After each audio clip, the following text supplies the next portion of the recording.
Welcome to the Rebel Alliance Briefing Room Podcast. We are here to podcast about anything and everything Star Wars with you. Please visit our website where you can play current and past episodes. That's https://RABR.KyleJohansson.us. That's RABR.KIleJohansen.us. On the left-hand side is a navigation menu. You can use this to learn how to load the Rebel Alliance Briefing Room podcast on your Android or Apple phone and tablet. And we have direct links to our podcast on Apple and Google Podcasts. Please participate by connecting to our social media, answering questions of the week, or submitting feedback directly from the site. Again, all of these are available at the Rebel Alliance Briefing Room website at RABR.KIleJohansen.us. And now, it's time to talk Star Wars. I am Kyle John Johansson, and this is Andrew Scott Sutton. Say hello. Hello. Andrew can't be here today because we postponed recording on the weekend like we normally do. I was a little under the weather, had a cold, lost my voice, so I couldn't really talk. So to make up time, I'm going to record this today. And today we're going to be talking about Star Wars Andor Episode 8, Narkina 5. We'll first talk about feedback for a little bit. We don't really have any news today. Then we'll get into the question of the week and predictions and thoughts. So, everyone, please take your seats in the Rebel Alliance Briefing Room.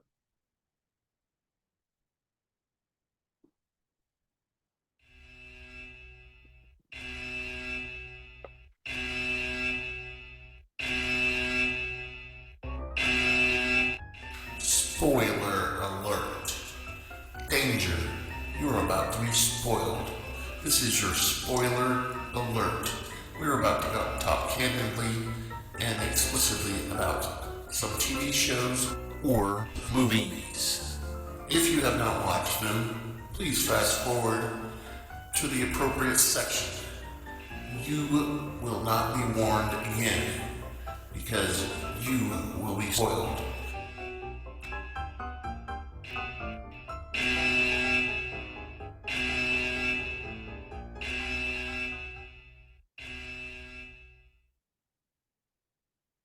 That's right, and because we have a different recording time this week, got a different setup. You can see my camera is a little different looking, and you can see a different angle. I've got, my lightsabers, my cheap $5 Walmart lightsabers in the back there, and then you can see more of my bobbleheads in the background there. And of course, I've got my Star Wars shirt. This is a concept kind of shirt, Mandalorian style. Anyway, today we're talking about Andor Narkina 5, and the episode starts out where Cassian is on Naamos, and he's with a bunch of prisoners who are being herded onto a transport, and they're kind of pulling him up, and they're like, "Hey, what's your name?" And then they assign him a cargo ship to transport to get on.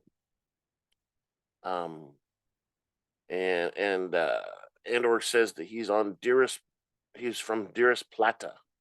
He's ordered on board a transport heading for Narkina 5. Other prisoners also are directed to other locations, including Belvis. Andor and his fellow prisoners are ordered to remove their shoes and have their hands shackled to their seats. And then we switch back to Coruscant, and Cyril is working on his computer in the Imperial Bureau of Standards when he's visited by two ISB officers. Later, Karn is greeted in an interrogation cell by Deidre Meero. She's back, and she wants answers. She tells him that she's now over the Morlana sector and wants his assistance in filling in some gaps on the Ferrix incident. Meero tells Karn that she has found out that he had filled 6 false requests to the Bureau of Standards Data Center for Information, suggesting that Andor was working on the fuel refinery industry. And, basically he's just trying to get attention so that people will go after him. Meero asks Karn why he's doing that, and he explains that he has been using the tools and resources available to search for Andor, who he regards as a murderer and a threat to public order. Due to the incidents on Ferrix. Meero tells Karn that he is engaged the curiosity of the ISB and asks what he is up to. He explains that he's trying to clear his name and following the events. And Meero asks if there's any omissions that Lieutenant Belvin's report, and explains that he is not allowed to read the report despite signing it. He was forced to sign the report no matter what it said in it. And Meero gives him the report and exits the room for him so he can study it.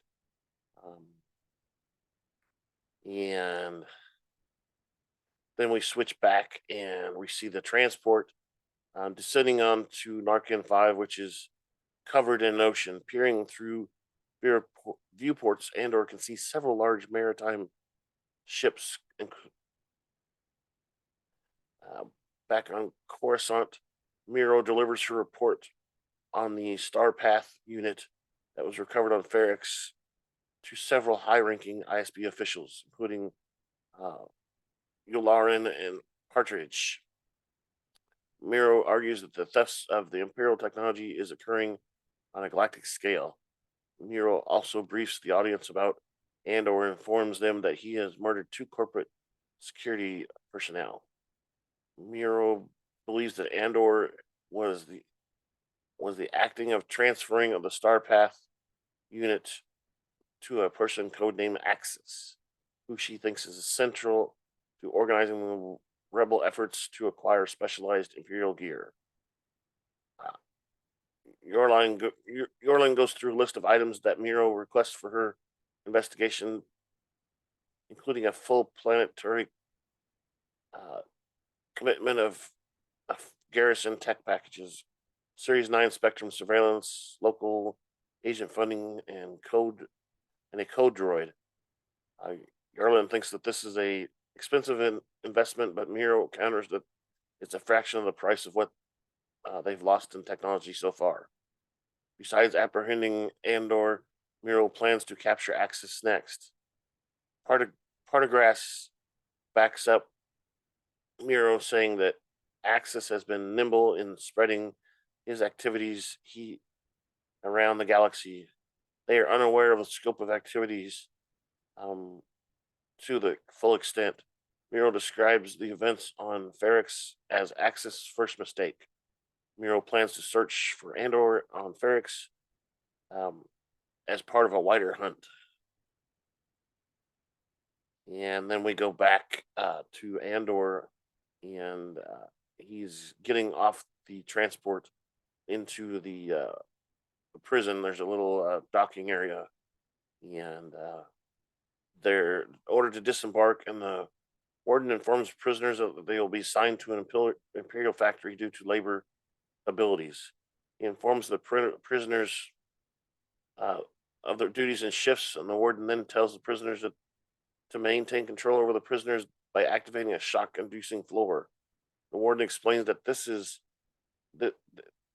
that was merely level 1, and usually the level will be much higher.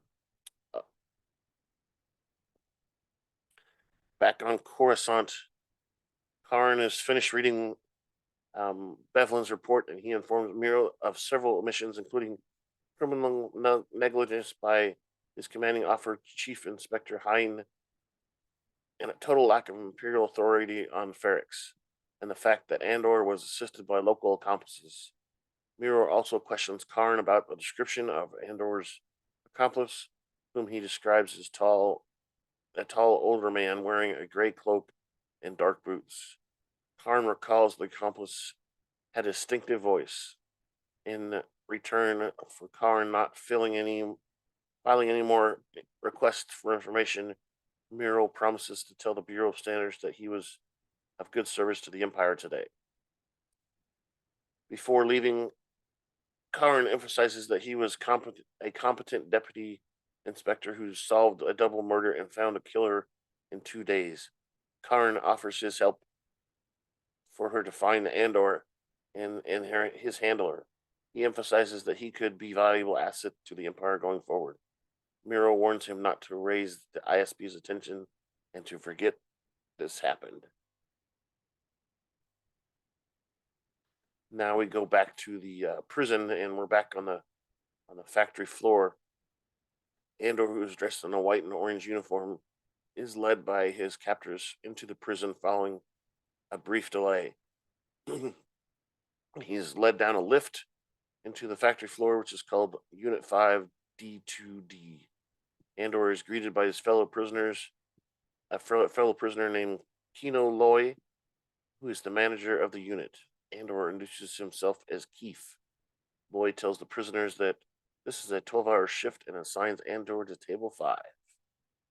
Loy tells Andor and the prisoners that they are competing against each other and other floors. Loy has 249 days left in his sentence and says that he is a free hand of running the floor. He emphasizes that he wants to maintain a high level of productivity and tells Andor to come to him if he has problems or with his inmates or is sick. At Table 5, Keith meets his fellow inmates Jimbok, Zal, Taga, Yulif, Ham, and Ursula Clark Marshy. I believe it's Ursula Clark who we see in Rogue One as one of the pilots or people that are backing him up when they get on to Seraph. The prisoners are short one man since the floor's productivity level has been deemed unsatisfactory. Loy orders the prisoners to rush production, with the slowest table being punished. The prisoners accelerate work on their machinery. Yeah, I believe he's one of the fighters that helps lead the fight on Scarif in Rogue One. All right, so elsewhere, Mon Mothma has drinks with her husband, but admits she was only putting on a show. She tells her husband that she is planning to muster votes to oppose new imperial legislation. The couple is joined by Tay Kolma, and her husband explains that she is trying to promote the message that she is saving the Empire from the Emperor. Mothma briefly mentions her husband's days as a cadet. Tay says that the Empire's new legislation is having a chilling effect, and that's when Perrin, her husband, leaves. Tay warns that the Empire's new banking regulations are hampering their operations. Mothma and Tay are joined by Lita, Mothma's daughter, who notices that Tay is around. Mothma distracts Lita by telling her that her father is looking for her, and Mothma speaks with a purple robed senator who has come to talk about the efforts to muster votes. On back on Narkina 5, Andor and other prisoners queue up. Kino tells the prisoners to keep it down, and there's another prisoner on the bridge.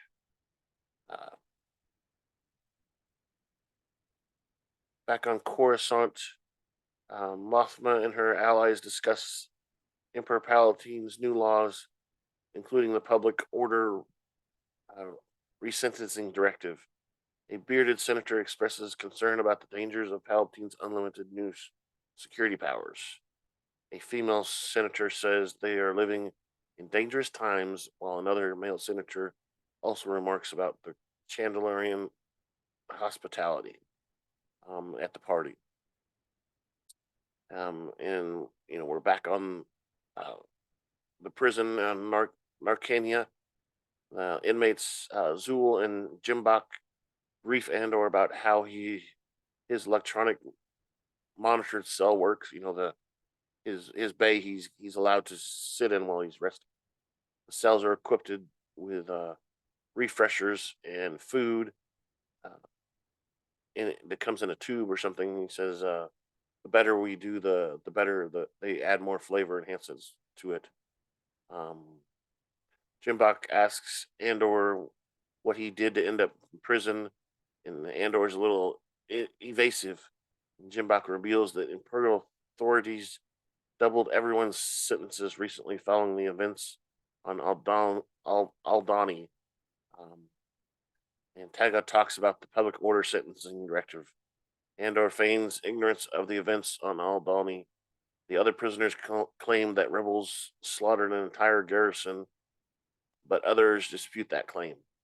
Prisoners try to get Andor to tell him um, more information, and Andor ignores the numbers, but Kino asserts his authority and threatens the inmates to break up and stop talking about these things.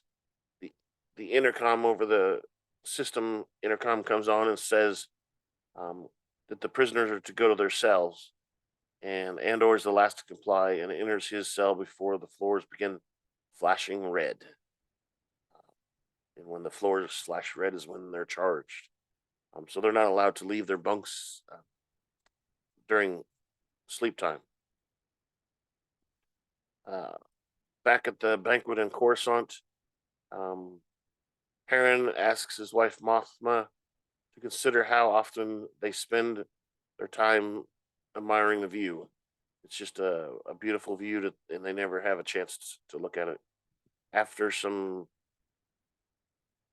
flattery from her guests, Mothma tells her guests that she and Perrin came as teenagers when she became a senator at age 16. Per Chandler custom, they were married at a young age. Mothma asks about Tay, and Perrin says he left already for an earlier function in the morning. Um, and the party kind of winds down. Over the course of 30 shifts, Andor adjusts his life in his automated prison cell, which comes with food and a retractable toothbrush. The prisoners also undergo an automated shower before being given fresh clothes. They then work together on assembling mechanical components. When Andor slows down, Kino tells him to hurry back up because he doesn't want anybody to be punished. And back on Ferrix, we see Bix and Brasso tending to Marva, um, who fell while observing the former hotel that the ISB has claimed as headquarters. B2EMO is also present at the Andor residence. Despite her old age and missing her adoptive son, Marva is still a rebel at heart. Meanwhile, Val and Cinta have a reunion, and Cinta affirms her commitment to the rebellion as well as her love for Val. And they almost kiss. There's a scene there where they almost kiss. And they watch Bix and Brasso from the street because they're looking for Andor because they have orders to kill him. Bick visits Salman Pack at the repair business and at the Repack Salvard. Um, Losing the hotel has made it hard for local rebels to conduct their business. She tells Pack that she needs to look for something at the back, and Pack tries to discourage her. She says it's urgent. Bix climbs up the ladder where the radio transmitter is hidden inside that column, and she attempts to send messages. Um, and we assume that's going to Luthen. On Coruscant, Keela receives a message from Bix, who is trying to find Andor because his mother is ill. Keela informs Luthen, and he states that they should not respond in order to avoid endangering their operation. Uh, Luthen disagrees. Keela informs Luthen and says that they should not respond in order to not endanger their operations. Luthen disagrees and says that their contact on Ferrix can help show them the right direction. Uh, and he says that Bix knows much more than they do um, uh, about Andor's um, operations. Kayla thinks that the ISB may have taken over her radio and wants to shut down all contact with Ferrix, but Luthen is unwilling to abandon him. Luthen asks where Val and Cinta have reached on Ferrix, and he tells Kella that the woman's name is Bix, and says that Val can check on whether the situation on Ferrix is safe. Uh, he emphasizes that he is not slipping, but coming out of hiding. And Kayla disagrees and warns about the dangers of exposing themselves to vulnerability. Uh, Luthen is reluctantly orders that the transmission be shut down and turned off so that um, they they can't contact him anymore. Back on Ferrix, uh, Bix reacts in frustration because she's not receiving an answer to her signal, um, and she notices the line was shut off. Uh, then we see Luthen get in a craft. And he tells the ship's computer the coordinates uh, for Segra Milo. The ship's computer identifies 4 routes and opts to take the longest route there. Back on the the prison factory, a prisoner named Vimos commits suicide by jumping out of his cell onto the electrical floor at night. The other prisoners grumble about the loss of a colleague, and several show little sympathy for him. Kino orders the prisoners to calm down before the announcer orders the prisoners to be returned to their sleeping platform. On Ferrix, um, Bick watches a crowd gathering outside the salvage yard, and Imperial officers have arrested uh, Pack after summoning him to to the reappropriated hotel, probably because of the transmission stuff. Wilhelm Pack is visible and outraged and is restrained by Imperial officers. The lead Imperial officer, Tigo, orders stormtroopers to disperse the crowd. Tigo recognizes Bix as she flees at urging of Brasso, who is detained by Imperial personnel. Bix runs through the narrow, winding streets of Ferrix.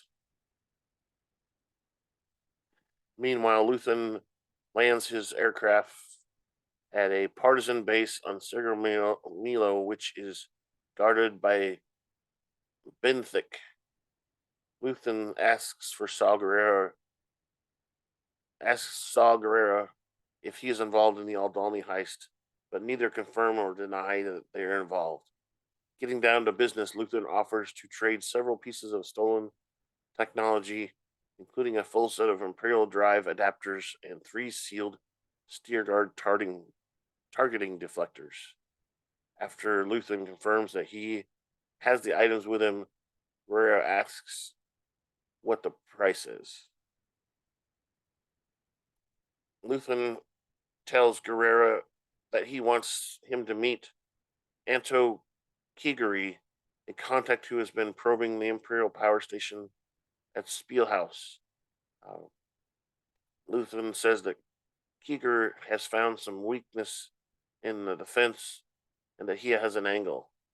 Uh, Gerrera is dismissive of Krieger's capabilities, but Luthen insists that Gerrera hear out Krieger's plan. Willing to work with Krieger, Gerrera offers, but the 3 targeting deflectors they have come with conditions that he work with Krieger. If he doesn't, Luthen warns that he will get someone else to take the deflectors. When Gerrera insists on working alone, Luthen tells him that he's got to change. Gerrera is unwilling to risk his people for someone else, and Luthen tells Saw that they need to work together to bring down the Empire, saying that oppression leads to rebellion. Gerrera insists that he is not a mercenary, but Luthen asks him to imagine Spielhaus in flames. Gerrera says that Krieger is a separatist and a Peel as a neo-republican. Gerrera reminds Luthen of various rebel factions that lost, including the Partisan Alliance sectors, human cultists, and galaxy partisans. He asks Luthen what he is, and Luthen responds that he is a coward and a man who is terrified that the Empire's power will grow beyond their means to stop it. Luthen says that he needs to put aside their differences, and Gerrera counters by claiming that he is the only one with the clarity of purpose. Luthen laughs and says that anarchy is a seductive concept for a man hiding in cold caves and begging for spare parts. Gerrera laughs and refuses to buy the parts from Luthen, telling him to find someone else to help Krieger. Back on Ferrix, Bix is captured by Imperial officers and led away in handcuffs at the hotel. Tigo informs Meero that Bix is on her way and asks if they should remove the battered Pack, who is bound in a chair. Meero says that she wants Bix to see Pack. After Bix sees Pack, Meero permits the stormtroopers and Tigo to remove Pack from the room. She wants to kind of show what's going to happen for intimidation reasons. Meero introduces herself to Bix before a burly Imperial guard ushers her towards a chair. Back on Narkina 5, Andor and his fellow prisoners continued to assemble the machinery parts. And that brings up our credits. Are you planning your next trip to Tatooine? Well, come on down to Pelly's Mod and Repair Shop, where our droids will spruce up your wagon. We'll service just about anything from Starfighter Corellian Y1300 freighter to a Vespa hovering scooter. If we don't have the part, we can get it. If you qualify for our special program, we'll provide you with any part our Jawas can get. Well, that's right. Come on down to Pelly's Mod and Repair Shop, where we can store fuel and upgrade your vessel. We're located at Tatooine's Mos Eisley Spaceport, Hangar 35. 35. That's right. Back on Tatooine. Yeah, this week, the last part of the episode kind of ties into our question of the week. The question is we're asking, what is Andor and his fellow prisoners on that floor building, and what device is it? I kind of think it's like some sort of battery device, or power device, to supply power to something. Could be a TIE fighter, could be an AT walker, or it could be the Death Star itself. We know it building parts for the Death Star is a huge thing that that's the size of a planet, so there's a lot of equipment that needs to go in there in a short time. So we don't know. Feedback at KyleJohansson.us. That's feedback, KAILE. So yes, you can send us feedback about the question, anything you heard in the episode that you are interested about or want to talk about or have opinions on, um, you can go to our website. We have a link on that side, the left hand side, that goes to feedback, and you fill out a form. Tell us what you want to be called by, and you put in your feedback in there. Tell us how much we sucked, or give us your opinion on anything in the episode. The question of the week. There is another link over there. Oh, over there. Yep. For question of the week, you can answer the question of the week, and we'll tally those up and talk about those on the show if anybody ever answers them. Um, Usually, it's only me that answers those questions. So we've got that, and then of course this goes up on video on YouTube, and there's a comment section there that you can do comments on there also.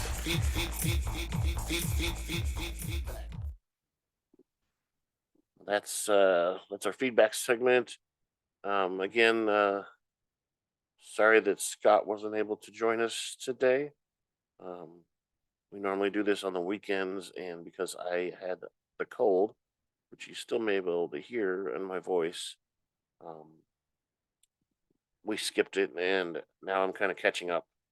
We still plan on watching the episode that aired today on Wednesday, this weekend. So please look forward to that. This should be up in the feed in the next day or so, including the video. And we will also be reviewing, probably just me reviewing the Tales of the Jedi episodes that came out. They all came out at once, 6 episodes. Most of them pretty short. They're about 20 minutes long. I think a couple of them are about 30 minutes long.